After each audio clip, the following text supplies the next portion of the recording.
నమస్తే, నా పేరు పెళ్ళూరు కృష్ణరాజ, గృహవాస సిద్ధాంతిని.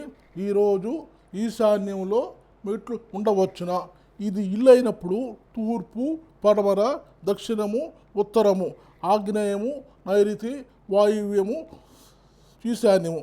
చాలామంది ఇల్లు కట్టుకొని సింహద్వారం ముందు అంటే తూర్పు సింహద్వారానికి ఈశాన్యంలో ఇలా మెట్లు పెడుతున్నారు. మెట్లు పెట్టి ఆగ్నేయము ఓపెన్ వదిలేస్తున్నారు. అప్పుడు ఏమవుతుంది? ఈశాన్యం బరువు అయిపోయి ఆగ్నేయము ఓపెన్ అయిపోతుంది. దీనివల్ల స్త్రీలకి అనారోగ్యాలు, ఆర్థిక ఇబ్బందులు ఇలా జరిగేదానికి ఆస్కారం ఉంటుంది. మరి కొందరు ఉత్తర సింహద్వారానికి ఉత్తర ఈశాన్యంలో సింహద్వారం పెట్టి ఈశాన్యంలో మెట్లు పెట్టి వాయువు ఓపెన్ పెడుతున్నారు. అప్పుడు ఈశాన్యము బరువైపోయి వాయువు ఓపెన్గా అయిపోతుంది. దీనివల్ల కూడా గాల్లో పాలపిండిలాగా మీ డబ్బు ఖర్చు అయిపోతుంది.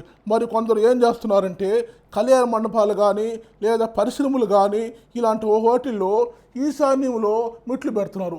ఈ మెట్లు పెట్టడం వల్ల ఈశాన్యము బరువు పడ్డ దోషం అయిపోతుంది. మరి కొందరు ఏం చేస్తున్నారంటే ఇటు ఆగ్నేయము ఇటు ఈశాన్యము మెట్లు పడుతున్నారు. ఇది శాస్త్ర సమ్మీతమని చాలామంది చెప్తున్నారు. ఇది కూడా వాస్తురీత్యా శాస్త్రరీత్యా ఇది తప్పు అవుతుంది. కాబట్టి ఈశాన్యంలో మెట్లు పెట్టడం అనేది చాలా తప్పు. ఎందువల్లంటే ఈశాన్యం బరువు అయిపోతుంది.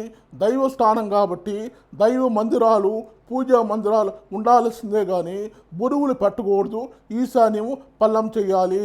నమస్తే.